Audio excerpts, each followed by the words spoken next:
ಸುಮಾರು ಅಫಜಲ್ಪುರ ಪಟ್ಟಣದಲ್ಲಿ 25,000 ಜನಸಂಖ್ಯೆ ಇದೆ. ಸರ್ಕಾರಿ ಶೌಚಾಲಯಗಳು ಅಷ್ಟಕ್ಕಷ್ಟೇ ಇದೆ. ಅಭಿವೃದ್ಧಿ ಆಗ್ಬೇಕಾಗಿರೋ ಪ್ರಶ್ನೆ ಕೇಳ್ತಾ ಇದ್ದೀವಿ. ಅಫಜಲ್ಪುರ ಪಟ್ಟಣಕ್ಕೆ UGD ಅಂಡರ್ ಡ್ರೈನೇಜ್ ಹೆಂಗ್ ಮಾಡ್ತೀರಾ? ಇದೊಂದು ದೊಡ್ಡ ಪ್ರೋಗ್ರಾಮ್ ಇದೆ. ರಾಜು ಅವರೇ, ಎಲ್ಲ ನಗರ ಕ್ಷೇತ್ರದಲ್ಲಿ ಗ್ರಾಮೀಣ ಕ್ಷೇತ್ರದಲ್ಲಿ ನಾವು ಒಂದು ಘಟಕಗಳು ಮಾಡ್ತಾ ಇದೀವಿ. ಅದ್ರ ಜೊತೆಗೆ ಲಿಕ್ವಿಡ್ ವೇಸ್ಟ್ ಮ್ಯಾನೇಜ್ಮೆಂಟ್ ಅಂತ ಹೇಳ್ತೀವಿ. ದ್ರವ ತ್ಯಾಜ್ಯ ನಿರ್ವಹಣೆ ಹೇಗ್ ಮಾಡ್ತೀವಿ ಅಂತ ನಿಮ್ ಪ್ರಶ್ನೆ ಇದೆ. ಮೊದಲನೇದಾಗಿ ಈಗ ಚೀಫ್ ಆಫೀಸರ್ ಇತ್ತೀಚೆಗೆ ಚೇಂಜ್ ಆಗಿದ್ದಾರೆ. ಹಳೇದು ಸ್ವಚ್ಛ ಭಾರತ್ ಅಡಿಯಲ್ಲಿ ನಮಗೆ ಸ್ಯಾಂಕ್ಷನ್ ಆಗಿರೋದು ಕಮ್ಯುನಿಟಿ ಟಾಯ್ಲೆಟ್ಸ್, ಆಸ್ಪಿರೇಷನಲ್ ಬ್ಲಾಕ್ಸ್ ಎಲ್ಲ ಮುಕ್ತಾಯ ಹಂತಕ್ಕೆ ಬಂದಿದೆ ಅಂತ ಈಗಾಗಲೇ ಬ್ರೀಫ್ ಮಾಡಿದ್ದಾರೆ. ಆಲ್ಮೋಸ್ಟ್ 15 ಯೂನಿಟ್ಸ್ ಹೆಚ್ಚುವರಿಯಾಗಿ ಮುಕ್ತಾಯ 1 ತಿಂಗಳು ಒಳಗಡೆ ಅವರು ಲೋಕಾರ್ಪಣೆ ಮಾಡ್ತಾರೆ. ಅದಲ್ಲದೆ ತಾವು ದ್ರವ ತ್ಯಾಜ್ಯ ಬಗ್ಗೆ ಏನ್ ಹೇಳ್ತಾ ಇದ್ರಿ, ಈಗಾಗಲೇ ನಾವು DPR UGDಗೋಸ್ಕರ ಮಾತ್ರ ಅಲ್ಲದೆ ಸ್ಲಡ್ಜ್ ಮ್ಯಾನೇಜ್ಮೆಂಟ್ ಅಂತ ಹೇಳ್ತೀವಿ. ಫೀಕಲ್ ಸ್ಲಡ್ಜ್ ಮ್ಯಾನೇಜ್ಮೆಂಟ್ ಈಗಾಗಲೇ ಜಾಗ ಗೊತ್ತು ಆಗಿದೆ. 4 ಎಕರೆ ಜಾಗ ಅಲ್ಲ, 4 ಎಕರೆ ಜಾಗ ಪಟ್ಟಣದಿಂದ ಸ್ವಲ್ಪ ದೂರದಲ್ಲಿ ಇರೋದು, ಗ್ರಾವಿಟಿಯಿಂದ ಫ್ಲೋ ಆಗೋ ಲಾಯಕ್ ಅಲ್ಲಿ ಕೆಳಗಡೆ ಮಟ್ಟದಲ್ಲಿ ಇರೋ ರೀತಿ ಒಂದ್ ಜಾಗ ಈಗಾಗಲೇ ಗುರುತಿಸಿ ಪೊಲ್ಯೂಷನ್ ಕಂಟ್ರೋಲ್ ಬೋರ್ಡ್ ಕಡೆಯಿಂದ ಮತ್ತು ಬೇರೆ ಬೇರೆ ಸಂಸ್ಥೆಗಳಿಂದ ಒಂದು ಟೆಕ್ನಿಕಲ್ NOC ತಗೊಂಡಿದ್ದೀವಿ. ಅದಾದ ನಂತರ ಈಗ ಅದು ಟೆಂಡರ್ ಪ್ರಕ್ರಿಯೆ ಮತ್ತು ಸ್ಯಾಂಕ್ಷನ್ ಸ್ಟಾರ್ಟ್ ಮಾಡ್ತೀವಿ. UGDದು ಈಗಾಗಲೇ ಸರ್ಕಾರ ಹಂತದಲ್ಲಿ ತೀರ್ಮಾನಕ್ಕೆ ಬಾಕಿ ಇದೆ. ಆದ್ರೂ ನಾವು ಫೀಕಲ್ ಸ್ಲಡ್ಜ್ ಮ್ಯಾನೇಜ್ಮೆಂಟ್ ಏನಿದೆ ಅದು ಒಂದು ಯೂನಿಟ್ ಸೆಟಪ್ ಮಾಡಕ್ಕೆ ಎಲ್ಲ ಸಿದ್ಧತೆ ಮಾಡ್ಕೊಂಡಿದ್ದೀವಿ. ಸೊ ತಮ್ಗೆ ಗೊತ್ತಿರೋ ಹಾಗೆ ಎಲ್ಲ ಒಟ್ಟಿಗೆ ಮಾಡೋದು ಆಗೋದಿಲ್ಲ, ಒಂದೊಂದಾಗಿ ಹಂತವಾಗಿ ನಾವು ಮಾಡ್ತಾ ಹೋಗ್ತೀವಿ. ತಮ್ದು ಏನ್ ಚಿಂತನೆ ಇದೆ, ನನಗೆ ಬಹಳ ಖುಷಿ ತಂದಿರೋದು ಈ ವಿಚಾರ ಬಗ್ಗೆ ಎಲ್ಲರೂ ಧ್ವನಿ ಎತ್ತಬೇಕಾಗಿರೋದು ವಿಚಾರ. ಯಾಕೆಂದ್ರೆ ಒಂದು ಗ್ರಾಮ ಅಥವಾ ಒಂದು ಪಟ್ಟಣ ಅಭಿವೃದ್ಧಿ ಪಥದಲ್ಲಿ ಹೋದಾಗ ಸ್ವಚ್ಛತೆ ಬಗ್ಗೆ ನಮ್ದು ಮೊದಲೇ ಆದ್ಯತೆ ಇರಬೇಕು. ಆ ಸ್ವಚ್ಛತೆ ಬರೀ ಸರ್ಕಾರದಿಂದ ಮಾತ್ರ ಆಗೋದಿಲ್ಲ, ಸಾರ್ವಜನಿಕರು ಸಹ ಧ್ವನಿ ಎತ್ತಬೇಕು. ಸಾರ್ವಜನಿಕರು ಸಹ ನಮ್ ಜೊತೆ ಕೈ ಜೋಡಿಸಿ ಈ ಒಂದು ಕಾರ್ಯದಲ್ಲಿ ಮುಂದುವರಿಸಬೇಕಾಗಿರೋದು. ಹಾಗಾಗಿ ತಾವು ಕೇಳಿದಿರಾ ಇದು ಪ್ರಶ್ನೆ, ನಾ ಬಹಳ ಖುಷಿಯಿಂದ ಸ್ವೀಕಾರ ಮಾಡ್ತೀನಿ. ಅದೇನ್ ಸವಾಲು ನೀವು ರೇಸ್ ಮಾಡಿದ್ದೀರಾ ಅದೆಲ್ಲ ಚೀಫ್ ಆಫೀಸರ್ದು ಟೀಮ್ ಆಗ್ಲಿ, ಇಂಜಿನಿಯರ್ಸ್ ಟೀಮ್ ಆಗ್ಲಿ, ನಮ್ಮ ಟೆಕ್ನಿಕಲ್ ಟೀಮ್ ಕಲಬುರಗಿಯಲ್ಲಿ ಇರೋದು ಆಗ್ಲಿ, ಬೆಂಗಳೂರಲ್ಲಿ ಆಗಿರೋದು ಇರಬಹುದು, ಅವರೆಲ್ಲರೊಂದಿಗೆ ನಾವು ಕೋಆರ್ಡಿನೇಷನ್ ಮಾಡಿ ಆದಷ್ಟು ಬೇಗ ಈ ಎಲ್ಲ ಕಾರ್ಯಕ್ರಮಗಳು ಅನುಷ್ಠಾನಗೊಳಿಸೋ ರೀತಿ ನಾವು ಒಂದು ಪ್ರಯತ್ನ ಮಾಡ್ತೇವೆ. Thank you. ನಾನು ಕೇಳುವ ಪ್ರಶ್ನೆ ಏನಂದ್ರೆ, ಭೀಮಾ ನದಿಗೆ ಅಡ್ಡಲಾಗಿ ಕಟ್ಟಿದ, ನಮ್ಮ ಪರಿಚಯ ಮಾಡ್ಕೊಳ್ತೀರ ಅಂದ್ರೆ ಒಂದು ಆತ್ಮೀಯತೆ ಬರುತ್ತೆ. ನಾನು ಶಂಕರ್ ತಳವಾರ್, ಸಾಕಿನ್ ದೇಸಾಯಿ ಕಲ್ಲೂರು, ಗುಳ್ಳೂರ ಭೀಮಾ ನದಿಗೆ ಅಡ್ಡಲಾಗಿ ಕಟ್ಟಿದಂತ ಒಂದು ಬ್ರಿಡ್ಜ್ ಕಮ್ ಬ್ಯಾರೇಜ್ 7 ವರ್ಷದ ಹಿಂದೆ ಮಂಜೂರು ಆಗಿ ಕೆಲಸ 75% ಮುಗಿದಿದ್ದು 25% ಮುಗಿಯದೇ ಇದ್ದ ಕಾರಣ ಇವತ್ತಿಗೂ ಭೀಮಾ ನದಿಯ ತೀರದಲ್ಲಿದ್ದಂಥ 25ರಿಂದ 40 ಹಳ್ಳಿಗಳ ಗೋಳಾಟದಲ್ಲಿವೆ. ಮಾರ್ಚ್ ಮೇನಲ್ಲಿ ದಯವಿಟ್ಟು ಈ ತಾಲೂಕಿನ ಭೀಮಾ ನದಿ ತೀರದ ಹಳ್ಳಿಗಳಿಗೆ ತಾವು ಇದರ ಬಗ್ಗೆ ಗಮನ ಹರಿಸಿ ಈ ಕೆಲಸವನ್ನ ಬಹುಬೇಗ ಸಚಿವರ ಮುಖಾಂತರ ಇಟ್ಟು ನಮ್ಮ ಕೆಲಸ ಬಗೆಹರಿಸಬೇಕು. ಇನ್ನೊಂದು 371 4 ಜಿಲ್ಲೆಗಳ ಒಂದು 371 ಸಲುವಾಗಿ ಬಂದಿದ್ದರಿಂದೇ ಕಲ್ಯಾಣ ಕರ್ನಾಟಕಕ್ಕೆ ಪ್ರತಿ ವರ್ಷ ರಾಜ್ಯ ಸರ್ಕಾರದಿಂದ 5 ಕೋಟಿ ರೂಪಾಯಿ ಅನುದಾನವನ್ನು ಪ್ರತಿ ವರ್ಷ ಬಿಡುಗಡೆ ಮಾಡ್ತೀವಿ. ಅಂತ ಒಂದು ಸಾವಿರಾರು ಕೋಟಿಯ ಬರ್ತಕ್ಕಂಥ HKDPಯಲ್ಲಿ ಅನೇಕ ಅಭಿವೃದ್ಧಿ ಕಾರ್ಯಕ್ರಮಗಳನ್ನು ಇಲ್ಲಿವರೆಗೆ ಶಾಸಕರ ಮುಖಾಂತರ, ಅಧಿಕಾರಿ ಮುಖಾಂತರ ತೆಗೆದುಕೊಂಡಿದ್ದಾರೆ. ಪ್ರತಿ ವರ್ಷ ಹಳ್ಳಿಯಲ್ಲಿ ಇದ್ದಂಥ ಹಳೆ ಶಾಲೆಗಳು ಮಂಜೂರು ಮಾಡಿ ಒಂದೊಂದು ಹಳ್ಳಿಗೆ 2 ಕೋಟಿ, 1.5 ಕೋಟಿ, 3 ಕೋಟಿ ಹಣವನ್ನು HKDPಯಲ್ಲಿ ಪಾಸ್ ಮಾಡಿ ಇವತ್ತಿಗೂ 1 ವರ್ಷ ಮುಗಿದ್ರೂ ಸಹಿತ ಆ ಹಳ್ಳಿಯ ಪ್ರಾಥಮಿಕ ಶಾಲೆಗೆ ಅಡಿಗಲ್ಲ ಹಾಕಿಲ್ಲ.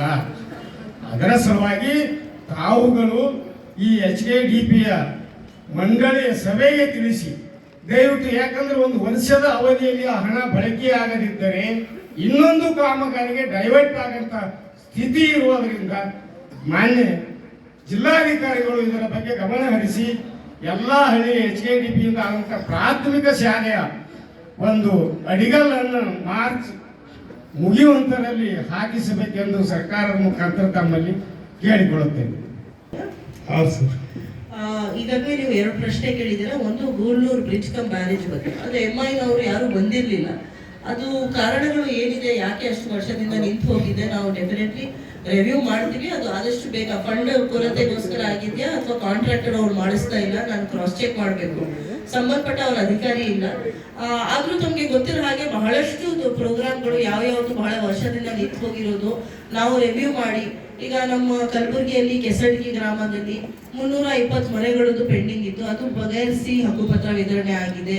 ಇಲ್ಲಿ ನಮ್ಮ ಅಫ್ಜಲ್ಪುರ್ ಆಳಂದ್ ಕ್ಷೇತ್ರದಲ್ಲಿ ಬೋರಿ ಲಿಫ್ಟ್ ಇರಿಗೇಷನ್ ಯೋಜನೆ ಅಡಿಯಲ್ಲಿ ಆಲ್ಮೋಸ್ಟ್ 30 ಕೆರೆಗಳು ತುಂಬಿಸೋದು ಯೋಜನೆ ನಿಂತು ಹೋಗಿತ್ತು. ಅದನ್ನು ಒಂದೊಂದಾಗಿ ನಾವು ಪ್ರೋಗ್ರಾಮ್ ರಿವ್ಯೂ ಮಾಡಿ, ಪ್ರಾಜೆಕ್ಟ್ ರಿವ್ಯೂ ಮಾಡಿ, ಯಾವ್ಯಾವ ಊರಲ್ಲಿ ಯಾವ್ಯಾವ ಪ್ರಾಬ್ಲಮ್ಸ್ ಇದೆ, ಜೆಸ್ಕಾಂ ಸಂಬಂಧಪಟ್ಟ ಪ್ರಾಬ್ಲಮ್ ಇದೆಯಾ, ಊರ್ ಸಂಬಂಧಪಟ್ಟ ಪ್ರಾಬ್ಲಮ್ ಇದೆಯಾ, ಅಲ್ಲಿ ಇಂಜಿನಿಯರ್ ಸಂಬಂಧಪಟ್ಟ ಪ್ರಾಬ್ಲಮ್ ಇದೆಯಾ, ಕಾಂಟ್ರಾಕ್ಟರ್ ಸಂಬಂಧಪಟ್ಟ ಪ್ರಾಬ್ಲಮ್ ಇದೆಯಾ ಅಂತ ನೋಡಿ ಒಂದೊಂದಾಗಿ ಅದು 1 ತಿಂಗಳು ಒಳಗಡೆ ಅದು ಜನರಿಗೋಸ್ಕರ ಲೋಕಾರ್ಪಣೆ ಆಗೋದು ಸ್ಥಳದ ಹಂತಕ್ಕೆ ಬಂದಿದೆ. ಯಾವಾಗ್ಲೂ ಎಲ್ಲ ಚೆನ್ನಾಗಿ ನಡೀತಾ ಇದೆ ಅಂತ ಹೇಳೋದು ಆ ಭ್ರಮೆಯಲ್ಲಿ ನಾವು ಇರೋದು ಬೇಡ. 1-2 ಕಾರ್ಯಕ್ರಮಗಳು ಈ ರೀತಿ 1-2 ಪ್ರಾಜೆಕ್ಟ್ ನಿಧಾನಗತಿಯಲ್ಲಿ ಆಗಿರೋದು ನಿಜವಾಗ್ಲೂ ಆಗಿರಬಹುದು. ಅದು ತಾವು ರೇಸ್ ಮಾಡಿದ್ದೀರಾ, ಅದು ನಾವು ರಿವ್ಯೂ ಮಾಡಿಸಿ ಸೆಟ್ರೈಟ್ ಮಾಡೋದು ಒಂದು ಪ್ರಯತ್ನ ಮಾಡ್ತೀವಿ. 2ನೇದು ಪ್ರಶ್ನೆ ನೀವು ಕೇಳಿರೋದು ಕಲ್ಯಾಣ ಕರ್ನಾಟಕ ಪ್ರದೇಶ ಅಭಿವೃದ್ಧಿ ನಿಗಮ ಬಗ್ಗೆ, KKRDB ಬಗ್ಗೆ. KKRDB ಬಗ್ಗೆ ಎಲ್ಲರೂ ಬಹಳ ಸುಲಭವಾಗಿ ಹೇಳ್ತಾರೆ. ನಾನು ಸ್ವಲ್ಪ ಕ್ಲಾರಿಫೈ ಮಾಡಕ್ಕೆ ಇಷ್ಟಪಡ್ತೀನಿ. ಯಾಕೆಂದ್ರೆ ಎಲ್ಲರೂ ನಾವು ಸಮಾನ ಜನರ ತರ ಬಂದಿರೋದು. ಇಲ್ಲಿ ನಾವು DC ಆಗಿ CO ಆಗಿ ಅಥವಾ ಯಾವುದು ಪಕ್ಷಕ್ಕೆ ಸೇರಿರೋರು ಯಾರು ಬಂದಿರಲಿಲ್ಲ. ಇಲ್ಲೆಲ್ಲರೂ ಚಿಂತಕರು ಬಂದಿರೋದು. ಅಫ್ಜಲ್ಪುರ್ ತಾಲೂಕ್ ಬಗ್ಗೆ, ಕಲಬುರಗಿ ಜಿಲ್ಲೆ ಬಗ್ಗೆ ಅಭಿವೃದ್ಧಿ ಆಗ್ಲಿ ಅಂತ ಆ ಒಂದು ನಿಟ್ಟಿನಲ್ಲಿ ಮಾತಾಡಕ್ಕೆ ನಾವೆಲ್ಲರೂ ಬಂದಿರೋದು. ಯಾರು ಒಂದು ಸಂಘಟನೆಗೆ ಸೀಮಿತ ಆಗದೆ ನಾವೆಲ್ಲರೂ ಅಫ್ಜಲ್ಪುರ್ನವರು, ಕಲಬುರಗಿನವರು ಅಂತ ಇಲ್ಲಿ ಬಂದಿರೋದು. ಬಹಳ ಮಂದಿ ಬಹಳ ಸುಲಭವಾಗಿ ಹೇಳ್ತಾರೆ 5,000 ಕೋಟಿ ಪ್ರತಿ ವರ್ಷ ಬರುತ್ತೆ ಅಂತ. ಅದು ಬರೋದು 7 ಜಿಲ್ಲೆಗಳಿಗೆ. ನಮ್ಮ ಜಿಲ್ಲೆಗೆ ಸರಾಸರಿ 800 ಕೋಟಿ ಬರುತ್ತೆ. ನಮ್ಮಲ್ಲಿ ಇರೋದು 9 ಕಾನ್ಸ್ಟಿಟ್ಯೂಯೆನ್ಸೀಸ್. 9 ಕಾನ್ಸ್ಟಿಟ್ಯೂಯೆನ್ಸೀಸ್ಗೆ ನಾರ್ತ್ ಅಂಡ್ ಸೌತ್ಗೆ ಬಹಳ ಕಡಿಮೆ ಅಮೌಂಟ್ ಬರುತ್ತೆ. ಮಿಕ್ಕಿದು ಕಡೆ 75 to 90 crores ಪ್ರತಿ ವರ್ಷ ಅಮೌಂಟ್ ಪ್ರತಿ ಒಂದು ಕಾನ್ಸ್ಟಿಟ್ಯೂಯೆನ್ಸಿಗೆ ಬರೋದು. 5,000 ಕೋಟಿ ಒಂದೊಂದು ಕ್ಷೇತ್ರಕ್ಕೆ ಯಾರು ಕೊಡ್ತಾ ಇಲ್ಲ. ಇದು CDI ಇಂಡೆಕ್ಸ್ ಪ್ರಕಾರ ನಿಮ್ದು ಏನು ಗ್ರೋತ್ ಇಂಡೆಕ್ಸ್ ಏನಿದೆ, ಡೆವಲಪ್ಮೆಂಟ್ ಇಂಡೆಕ್ಸ್ ಏನಿದೆ ಅದು ನೋಡಿ ಅವರೇ ಬೇರ್ಪಡಿಸಿ ಈ ತಾಲೂಕಿಗೆ ಇಷ್ಟು, ಈ ಕಾನ್ಸ್ಟಿಟ್ಯೂಯೆನ್ಸಿಗೆ ಎಷ್ಟು, ಮೈಕ್ರೋ ಅನುದಾನ ಎಷ್ಟು, ಮ್ಯಾಕ್ರೋ ಅನುದಾನ ನಾವು ನೋಡ್ತೀವಿ. ಅಂದ್ರೆ ಒಂದೊಂದು ಕ್ಷೇತ್ರಕ್ಕೆ 50-60 ಕೋಟಿ ಬರುತ್ತೆ, ಒಂದೊಂದು ಕ್ಷೇತ್ರಕ್ಕೆ 100 ಕೋಟಿವರೆಗೆ ಬರುತ್ತೆ. ಆವರೇಜ್ ಸರಾಸರಿ 70, 80, 90 crores ಪ್ರತಿ ಕ್ಷೇತ್ರಕ್ಕೆ. ತಮಗೆ ಗೊತ್ತಿದೆ, ನಮ್ಮ ಕಲಬುರಗಿ ಜಿಲ್ಲೆಯಲ್ಲಿ ಜನಸಂಖ್ಯೆ ಬಹಳ ಹೆಚ್ಚಿದೆ, ಊರುಗಳು ಜಾಸ್ತಿ ಇವೆ. ನಮ್ಮಲ್ಲಿ ಬೂತ್ ವಾರ್ ನೀವು ನೋಡ್ತೀರಾ ಅಂದ್ರೆ ಎಲ್ಲ ಪಕ್ಷದವರು ಇದ್ದೀರಾ, ಎಲ್ಲ ಮುಂದೆ ಮಾತಾಡ್ಬೋದು. ನಾನು ಡಿಸ್ಟ್ರಿಕ್ಟ್ ಎಲೆಕ್ಷನ್ ಆಫೀಸರ್ ಸಹ ಇದ್ದೀನಿ. ಬೂತ್ ವಾರ್ ಮಾತಾಡ್ಬೇಕಂದ್ರೆ ಸರಾಸರಿ 280 ಬೂತ್ಗಳು ಇದೆ ಪ್ರತಿ ಒಂದು ಕಾನ್ಸ್ಟಿಟ್ಯೂಯೆನ್ಸಿಲಿ ಕಲಬುರಗಿ ಜಿಲ್ಲೆಯಲ್ಲಿ. ಹಾಗಾಗಿ ಇಷ್ಟು ನಾವು ಬೇರ್ಪಡಿಸಿ ನೋಡ್ತೀವಿ ಅಂದ್ರೆ ಬಹಳ ಕಡಿಮೆ ಅನುದಾನ ಬರೋದು. ನಮ್ದೇನು ನಮ್ಮ ರೀಜನ್ ಅಲ್ಲಿ ಏನು ಹಿಸ್ಟಾರಿಕ್ಲಿ ಡಿಫರೆನ್ಸ್ ಆಗಿದೆ, ಡೆವಲಪ್ಮೆಂಟ್ ಇಂಡೆಕ್ಸಸ್ ಅಲ್ಲಿ ಕಡಿಮೆ ಆಗಿದೆ, ಅದು ಸರಿಪಡಿಸಕ್ಕೆ ಒಂದು ಪೆಹಲ್ ಮಾಡಿರೋದು ಸರ್ಕಾರನವರು. ಅದು ನಿಜವಾಗ್ಲೂ 370 ಈ ಒಂದು ಭಾಗಕ್ಕೆ ಒಂದು ಒಳ್ಳೆ ಕೊಡುಗೆ. ಬಹಳಷ್ಟು ಮಕ್ಕಳು ಇಂಜಿನಿಯರಿಂಗ್ ಸೀಟ್ ಸಿಗ್ತಾ ಇದೆ, ಅವ್ರಿಗೆ ಮೆಡಿಕಲ್ ಸೀಟ್ ಸಿಗ್ತಾ ಇದೆ, ಕಾಲೇಜ್ ಅಡ್ಮಿಷನ್ಸ್ ಆಗ್ತಾ ಇದೆ. ಬಹಳಷ್ಟು ಇದು ಅವ್ರಿಗೆ ಜಾಬ್ಗೆ ಸಶಕ್ತ ಮಾಡಕ್ಕೆ, ಅಭಿವೃದ್ಧಿ ಆಗೋ ರೀತಿ ಎಜುಕೇಶನ್ ಅವ್ರಿಗೆ ಸಿಗ್ತಾ ಇದೆ. ಬಹಳಷ್ಟು ಸಂಸ್ಥೆಗಳು ಬಂದಿದೆ. ಬಟ್ ತಾವು ಹೇಳಿದಾಗೆ 1-2 ಕಾಮಗಾರಿ ಈ ರೀತಿ ಆಗಿರ್ಬಹುದು. ಯಾವ ಊರ್ ಅಂತ ನೀವು ಹೇಳ್ತೀರಾ ಅಂದ್ರೆ ಆ ಶಾಲೆದು ನಾವು ಯಾವ ಏಜೆನ್ಸಿ ಕಡೆಯಿಂದ ಆಗ್ತಾ ಇರೋದು ನೋಡಿ ರಿವ್ಯೂ ಮಾಡಿ. ನಾವು ವಾರಕ್ಕೆ ಒಮ್ಮೆ ರಿವ್ಯೂ ಮಾಡ್ತಾ ಇದ್ದೀವಿ KKRDB ಕಾಮಗಾರಿಗಳು. ನಮ್ಗೆ ಎಲ್ಲ ಆನ್ಲೈನ್ ಇಂಡೆಕ್ಸಿಂಗ್ ಇರುತ್ತೆ. ಹಳೆ ಕಾಮಗಾರಿಗಳು 21-22 ಆನ್ವರ್ಡ್ಸ್ ಜಾಸ್ತಿ ಇರೋದು, ಅದಾದ ಹಿಂದೆ ಇರೋದು ಕಾಮಗಾರಿಗಳು ಬಹಳ ಕಡಿಮೆ ಇದೆ. ಬಹಳ ಮಂದಿ ಹೇಳ್ಬಿಡ್ತಾರೆ 5,000 ಕೋಟಿ ಬರ್ತಾ ಇದೆ, ಏನ್ ಮಾಡ್ತಾ ಇಲ್ಲ ಅಂತ. ತಮ್ಗೆ ಅರ್ಥ ಆಗ್ಲಿ ಅಂತ ಒಂದು ಸರಳ ಭಾಷೆಯಲ್ಲಿ ತಮ್ಮೆಲ್ಲರಿಗೆ ಅರ್ಥ ಆಗೋ ರೀತಿ ನಾನು ಹೇಳ್ತಾ ಇದ್ದೀನಿ. ಅದಾಗ ಬರೀ KKRDB ಅನುದಾನ ಅಲ್ಲ, ನಮ್ಮ ಗ್ರಾಮ ಪಂಚಾಯತ್ಗಳಿಗೆ ಗ್ರಾಮ ಪಂಚಾಯತಿ ಅನುದಾನ ಬರುತ್ತೆ. ತಾಲೂಕು ಪಂಚಾಯತಿಗಳು ಈಗ ಇಲ್ಲ, ಬಾಡಿ ಅಂತ ಅನುದಾನ ಅಷ್ಟಕ್ಕೆ ಬರ್ತಾ ಇಲ್ಲ, ಜಿಲ್ಲಾ ಪಂಚಾಯತ್ ಹಂತದಲ್ಲಿ ಬರ್ತಾ ಇದೆ. MLA ಲ್ಯಾಡ್ಸ್ ಬರ್ತಾ ಇದೆ. ನಮ್ಗೆ ಬೇರೆ ಫಂಡ್ಸ್ ಅಲ್ಲಿ ಬೇರೆ ಬೇರೆ ಡಿಪಾರ್ಟ್ಮೆಂಟ್ಸ್ ಇಲಾಖೆಯ ಫಂಡ್ ನಮ್ಗೆ ಜಿಲ್ಲಾ ಮಟ್ಟದ ಅನುದಾನ ಇರುತ್ತೆ, ರಾಜ್ಯ ಮಟ್ಟದ ಅನುದಾನ ಇರುತ್ತೆ, 1-2 ಯೋಜನೆಯಲ್ಲಿ ಕೇಂದ್ರ ಮಟ್ಟದ ಅನುದಾನನೂ ಇರುತ್ತೆ. ಎಲ್ಲರಿಗೂ ಸದ್ಬಳಕೆ ಮಾಡೋದು ನಿಜ, ಹೌದು ಮಾಡಬೇಕು. ಆದ್ರೂ ನೀವು ಹೇಳಿದಾಗೆ ಶಾಲೆಗಳು, ಅಂಗನವಾಡಿಗಳು, ಕಾಲೇಜ್ಗಳು, ಹಾಸ್ಟೆಲ್ಗಳ ಮೇಲೆ ನಾವು ಜಾಸ್ತಿ ಆದ್ಯತೆ ಕೊಡ್ತೀವಿ ಅಂದ್ರೆ ನಿಜವಾಗ್ಲೂ ನಮ್ಮ ಫ್ಯೂಚರ್ ಸದೃಢ ಆಗುತ್ತೆ ಅಂತ ಒಂದು ಭಾವನೆ ನಮ್ದು. ತಾವ್ ಹೇಳಿರೋದು ಗ್ರಾಮ ಹೇಳ್ಬಿಡ್ತೀರಾ? ಹೇಳ್ತೀನಿ ಮೇಡಮ್. ಆ ಶಾಲೆದು ಗ್ರಾಮ ಅಫ್ಜಲ್ಪುರ ತಾಲೂಕಿನ ದೇಸಾಯಿ ಕಲ್ಲೂರು ಗ್ರಾಮದಲ್ಲಿ ದೇಸಾಯಿ ಕಲ್ಲೂರು ಎಂ.ಐ. ಪಾಟೀಲ್ ಶಾಸಕರ ಕ್ಷೇತ್ರದಲ್ಲಿ ಹೋದ ವರ್ಷ ದೇಸಾಯಿ ಕಲ್ಲೂರು ಗ್ರಾಮ ಅಲ್ಲಿ ಹೋದ ವರ್ಷ ಪ್ರಾಥಮಿಕ ಶಾಲೆ 1ನೇ ತರಗತಿ ಹಿಡ್ಕೊಂಡು 7ನೇ ತರಗತಿವರೆಗೆ ಅಂತ 2 ಕೋಟಿ ರೂಪಾಯಿ ಹಣವನ್ನ ಇದು ನೋಟ್ ಡೌನ್ ಮಾಡ್ಕೊಳ್ಳಿ. ಇಲ್ಲ ಯಾಕೆ ಶಾಲೆ ಸ್ಟಾರ್ಟ್ ಆಗಿಲ್ಲ ಕ್ರಾಸ್ ಚೆಕ್ ಮಾಡಿ ಅಂಶಗಳು ಅಂತ ನನ್ಗೇನು ಅರ್ಥ ಆಗ್ಲಿ. ನಾವು ನೋಡ್ತಾ ಇದ್ದೀವಿ 2 ವರ್ಷದಿಂದ ತಮ್ಮ ವಿಷನ್ ಅಲ್ಲಿ ಬೇರೆ ರೀತಿ ಇರಬಹುದು. ತಾವು ಬರೀ ಪ್ರಶ್ನೆಗಳು ಮಾತ್ರ ಅಲ್ಲದೆ ನಿಮ್ ಸಲಹೆಗಳು ಸೂಚನೆಗಳು ಏನಾದ್ರು ಇದೆ ಅಂದ್ರೆ ಸಹ ಮಾತಾಡಬಹುದು. ಮೊದಲನೇದಾಗಿ ವಿಜಯ ಸಂಘದ ತಾಲೂಕಾ ಸೆಕ್ರೆಟರಿ, ಇವತ್ತು ವಿಜಯ ಕರ್ನಾಟಕ ಪತ್ರಿಕೆಯಲ್ಲಿ ಮಾನ್ಯ ಗುತ್ತೇದಾರ್ ಸಾಹೇಬ್ರವರು ಒಂದು ವರದಿ ಮಾಡಿದ್ದಾರೆ, ನೀರಾವರಿ ಕುರಿತು ವರದಿ ಮಾಡಿದ್ದಾರೆ. ಇವತ್ತು ಅಫ್ಜಲ್ಪುರ ತಾಲೂಕಿನಲ್ಲಿ ನೀರಾವರಿ ಕುರಿತು ಸಾಕಷ್ಟು ಚರ್ಚೆ ನಡೆದಿದೆ. ಇವತ್ತು ಅಫ್ಜಲ್ಪುರ ತಾಲೂಕಿನಲ್ಲಿ ನೀರಾವರಿ ಬಗ್ಗೆ ಮಾತನಾಡಬೇಕು ಅಂದ್ರೆ ಇವತ್ತು ಹಸಿರು ಕ್ರಾಂತಿ ಕುರಿತು ಮಾತನಾಡಿದ್ರು. ಅಫ್ಜಲ್ಪುರ ತಾಲೂಕಿನಲ್ಲಿ ಸ್ವರ್ಣ ಬ್ಯಾರೇಜ್ ಒಂದು ಗುಣಮಟ್ಟದ ಕಾಮಗಾರಿಯನ್ನು ಬಿಟ್ಟರೆ ಉಳಿದ ಎಲ್ಲಾ ಏನು ಬ್ಯಾರೇಜ್ಗಳನ್ನು ಒಳಗೊಂಡು ಮತ್ತು ಕಾಲುವೆಗಳನ್ನು ಒಳಗೊಂಡು ಸಂಪೂರ್ಣ ಕಾಮಗಾರಿಯನ್ನ ಏನು ಗುಣಮಟ್ಟದ ಕಾಮಗಾರಿ ಆಗಿಲ್ಲ, ಅವು ಸಂಪೂರ್ಣ ಕಳಪೆ ಮಟ್ಟದ ಕಾಮಗಾರಿ ಆಗಿವೆ ಅಂತ ನಾನು ಈ ಸಂದರ್ಭದಲ್ಲಿ ಹೇಳಿಕೆ ಬಯಸ್ತಾ ಇದ್ದೀನಿ. ಅವು ರೈತರ ಪರವಾಗಿ ಹೊರಗಾಗಿ ಬಂದಿಲ್ಲ, ಅವು ಏನು ಕಾಂಟ್ರಾಕ್ಟರ್ ಪರವಾಗಿ ಮತ್ತು ಅಧಿಕಾರಿಗಳ ಪರವಾಗಿ ಕಾಮಧೇನವಾಗಿ ಬಂದಿದೆ ಅಂತ ನಾನು ಈ ಸಂದರ್ಭದಲ್ಲಿ ಹೇಳಿಕೆ ಬಯಸ್ತಾ ಇದ್ದೀನಿ. ಇನ್ನೊಂದು ಮಾನ್ಯ ಗುತ್ತೇದಾರ್ ಸರ್ ತಮ್ಗ ಗಮನಕ್ಕೆ ತರಲಿಕ್ಕೆ ಬಯಸ್ತಾ ಇದ್ದೀನಿ, ಬರೀ ನೀರಾವರಿ ಮತ್ತು ರೋಡ್ ಮತ್ತು ಫ್ಯಾಕ್ಟರಿಗಳ ಅಭಿವೃದ್ಧಿ ಆದ್ರೆ ತಾಲೂಕು ಅಭಿವೃದ್ಧಿ ಆಗೋದಿಲ್ಲ ನನ್ನ ತಿಳಿದ ಮಟ್ಟಿಗೆ. ಯಾಕಂತ ಕೇಳಿದ್ರೆ ತಾಲೂಕು ಅಭಿವೃದ್ಧಿ ಆಗ್ಬೇಕು ಅಂದ್ರೆ ಶಿಕ್ಷಣ ಕ್ಷೇತ್ರ ಅಭಿವೃದ್ಧಿ ಆಗ್ಬೇಕು. ಇವತ್ತು ಅಫ್ಜಲ್ಪುರ ತಾಲೂಕಿನಲ್ಲಿ ಶಿಕ್ಷಣ ಕ್ಷೇತ್ರ ಇವತ್ತು ಗದ್ದರಿಗೆ ಅವರು ಭಗವಂತ ಅಕ್ಕಿಯವರು ಬಂಧನವನ್ನು ಬಿಟ್ಟರೆ ಗೊತ್ತಿಲ್ಲ, ಕಟ್ಟಡ ಆಗಿದೆ, ಕಳೆದ ವರ್ಷ ಕಟ್ಟಡ ಆಗಿದೆ, ಉದ್ಘಾಟನೆ ಆಗೋಕ್ಕಿಂತ ಮುಂಚೆನೆ ಕಟ್ಟಡ ಸುವರ್ತ ಅಂದ್ರೆ ಇಲ್ಲಿ ಯಾವ ರೀತಿ ಕಳಪೆ ಮಟ್ಟದ ಕಾಮಗಾರಿ ನಡೆದಿರ್ಬೇಕು ಅನ್ನೋದನ್ನ ಅರ್ಥ ಮಾಡ್ಕೊಳ್ಬೇಕಾಗಿದೆ. ಉದ್ಘಾಟನೆ ಆಗದೆ ಒಂದು ಸ್ಕೂಲ್ ಕಟ್ಟಡ ಸೋರಿಕೆ ಆಗ್ತಾ ಇದೆ ಅಂದ್ರೆ ಇವತ್ತು ಅಫ್ಜಲ್ಪುರ ತಾಲೂಕಿನಲ್ಲಿ 800ಕ್ಕಿಂತ ಹೆಚ್ಚು ಶಿಕ್ಷಣ ಕಲಿಸುವಂತ ಶಿಕ್ಷಕರಿದ್ದಾರೆ. ಆದ್ರೆ ಶಿಕ್ಷಣ ಏನು ಸ್ಕೂಲಿಗೆ ಎಷ್ಟು ಜನ ಶಿಕ್ಷಕರು ಹೋಗ್ತಾರೆ ಅನ್ನೋದು ಇವತ್ತು ಬಿಒರ್ ಮೇಲೆ ಲೆಕ್ಕ ಇಲ್ಲ. ಹಾಗಾಗಿ ಸರ್ಕಾರಿ ಸ್ಕೂಲ್ಗಳು ಇವತ್ತು ಸಂಪೂರ್ಣವಾಗಿ ಹಳ್ಳ ಹಿಡಿದಿವೆ. ಬಡವರ ಮಕ್ಕಳು ಸಂಪೂರ್ಣವಾಗಿ ಶಿಕ್ಷಣದಿಂದ ವಂಚಿತರಾಗ್ತಾ ಇದ್ದಾರೆ. ಅದರ ಕುರಿತು ಮಾನ್ಯ ಜಿಲ್ಲಾಧಿಕಾರಿಗಳು ಬಹಳ ಮುತುವರ್ಜಿ ವಹಿಸಿ ಹಳ್ಳಿಯಲ್ಲಿರುವ ಸರ್ಕಾರಿ ಶಿಕ್ಷಣ ಕ್ಷೇತ್ರಕ್ಕೆ ಒತ್ತು ಕೊಡಬೇಕು ಅಂತ ನಾನು ಈ ಸಂದರ್ಭದಲ್ಲಿ ಹೇಳಿಕೆ ಬಯಸ್ತಾ ಇದ್ದೀನಿ. ಹಾಗಾಗಿ ಇನ್ನೊಂದು ಏನಂತ ಕೇಳಿದ್ರೆ ಅಫ್ಜಲ್ಪುರ ತಾಲೂಕಿನಲ್ಲಿ JJM ಪೈಪ್ಲೈನ್ಗಳಾಗಿವೆ, ಪ್ರತಿ ಹಳ್ಳಿಗೂ ಪೈಪ್ಲೈನ್ ಆಗಿವೆ. ಆದ್ರೆ ಒಂದೇ ಒಂದು ಊರಿಗೆ ಆ ಒಂದು JJM ಪೈಪ್ಲೈನ್ ಮುಖಾಂತರ ನೀರು ಹಾರಿಲ್ಲ, ಮನೆಗಳಿಗೆ ನೀರು ಬಂದಿಲ್ಲ. ಇವತ್ತು ನಮ್ಮ ಗುಡೇವಾಡಿ ಗ್ರಾಮದಲ್ಲಿ 70 ಲಕ್ಷ ರೂಪಾಯಿ ಒಂದು JJM ಪೈಪ್ಲೈನ್ ಸೆಕ್ಷನ್ ಆಗಿದೆ. ಅದು ಫಸ್ಟಿಗೆ ಪೈಪ್ ಬಂದ ಏನು ನಮ್ಮ ಗ್ರಾಮಕ್ಕೆ ಬಂದು ಮುಟ್ಟಿದ ತಕ್ಷಣ ವಿರೋಧ ಮಾಡಿದ್ರೆ ಅದು ನಮ್ಗ ಏನು ಜೋರಿಲಿ ಆ ಪೈಪ್ಲೈನ್ ಹಾಕಿದ್ರು. ಆದ್ರೆ ಇವತ್ತು ನೀರು ಹಾರೋಕ್ಕಿಂತ ಮುಂಚೆನೆ ಪೈಪ್ ಡ್ಯಾಮೇಜ್ ಆಗೋದು. ಇವತ್ತು 70 ಲಕ್ಷ ರೂಪಾಯಿ ಒಂದು ಪೈಪ್ಲೈನ್ ಹಳ್ಳಿಗಾಗಿದ್ದು ಮತ್ತ ಮನೆ ನೀರು ಬರೋದಿಲ್ಲ ಅಂದ್ರೆ ಇದರ ಅರ್ಥ ಏನು? ಹಾಗಾಗಿ ಮಾನ್ಯ ಜಿಲ್ಲಾಧಿಕಾರಿಗಳು ಬಂದಿದ್ದೀರಿ, ಇವತ್ತು ಇನ್ನೂ ಮಾತಾಡೋರಿದ್ದಾರೆ, ಇವತ್ತು ಹಾಸ್ಪಿಟಲ್ ಕುರಿತು ಮಾತನಾಡೋರಿದ್ದಾರೆ. ತಾಲೂಕಿನಲ್ಲಿ ಇಡೀ ತಾಲೂಕಿನಲ್ಲಿ ಒಂದು ಹಾಸ್ಪಿಟಲ್ ಅನ್ನು ಕಟ್ಟಿಸಿ ಪ್ರತಿ ಹಳ್ಳಿಗೂ ಇವತ್ತು ನಾನು ಎಲ್ಲಾ ಸಭಿಕರಲ್ಲಿ ಎಲ್ಲಾ ಹೋರಾಟಗಾರರು ತಾವು ಬಂದಿದ್ದೀರಿ, ನೀವೆಲ್ಲರಲ್ಲಿ ವಿನಂತಿ ಏನ್ ಮಾಡ್ಕೊಳ್ತಾ ಇದ್ದೀನಿ ಅಂದ್ರೆ ಪ್ರತಿ ಒಂದು ಊರಲ್ಲಿ 10 ಸರಾಯಿ ಅಂಗಡಿಗಳಿವೆ. ಇಡೀ ತಾಲೂಕಕ್ಕೆ ಒಂದು ಆಸ್ಪತ್ರೆಯನ್ನು ಕಟ್ಟಿಸಿ ಒಂದು ಹಳ್ಳಿಗೆ 10 ಸರಾಯಿ ಅಂಗಡಿಯನ್ನ ಓಪನ್ ಮಾಡಿದ್ರೆ ನೀವು ಜನರ ಆರೋಗ್ಯವನ್ನ ಹೇಗೆ ಕಾಪಾಡ್ತೀರಿ ಅಂತ ಹೇಳಿ ನಾನು ಈ ಸಂದರ್ಭದಲ್ಲಿ ತಮಗೆ ಜಿಲ್ಲಾಧಿಕಾರಿಗಳ ಮುಖಾಂತರ ತಿಳಿಸಲಿಕ್ಕೆ ಬಯಸ್ತಾ ಇದ್ದೀನಿ.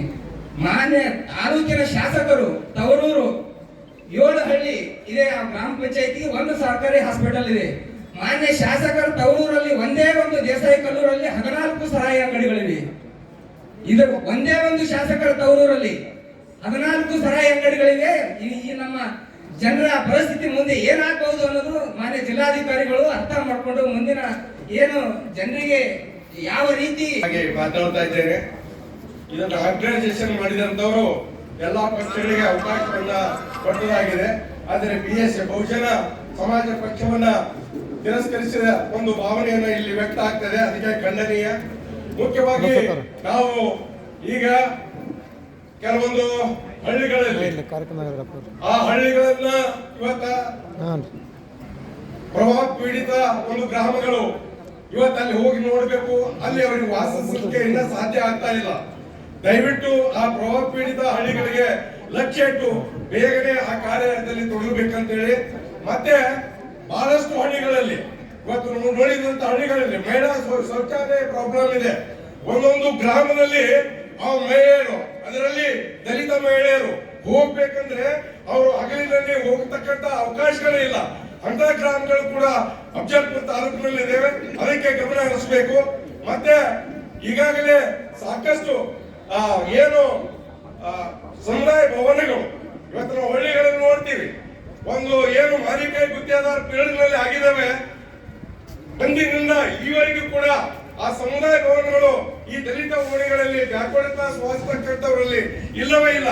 ದಯವಿಟ್ಟು ಅದಕ್ಕೆ ಗಮನ ಹರಿಸಿ ಕಾರ್ಯವನ್ನು ಮಾಡ್ತಾರೆ ಅಂತ ಹೇಳಿ ನಾನು ವಿನಂತಿಸಿಕೊಳ್ತೇನೆ.